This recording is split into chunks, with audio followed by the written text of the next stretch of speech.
نظم ہے جو کہ 1965 میں میرے والد گرامی نے لکھی تھی، یقیناً آپ سن کے لطف اندوز ہوں گے۔ توحید کے نعروں سے تقدیر بدل دیں گے، توحید کے نعروں سے تقدیر بدل دیں گے، ناپاک ارادوں کو مٹی میں مسل دیں گے۔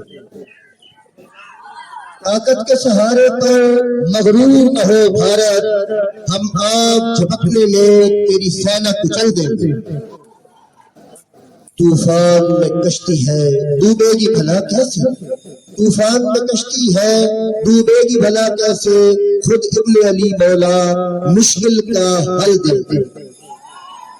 مرنے سے نہیں ڈرتے ہے شوق شہادت کا، مرنے سے نہیں ڈرتے ہے شوق شہادت کا، ہم مرد مجاہد ہیں تجھے جینے نہ پڑ دیں گے، جائیں گے نہ ہم پیچھے۔ یہ آخری شعر آپ نے توجہ، جائیں گے نہ ہم پیچھے طارق کی طرح واللہ، جائیں گے نہ ہم پیچھے طارق کی طرح واللہ، لیے پرچم ہاتھ میں ہم دہلی کو چل دیں گے، لیے پرچم ہاتھ میں ہم دہلی کو چل دیں گے، توحید کے نعروں سے تقدیر بدل دیں گے، ناپاک ارادت کو مٹی میں مسل دیں گے۔ شکریہ۔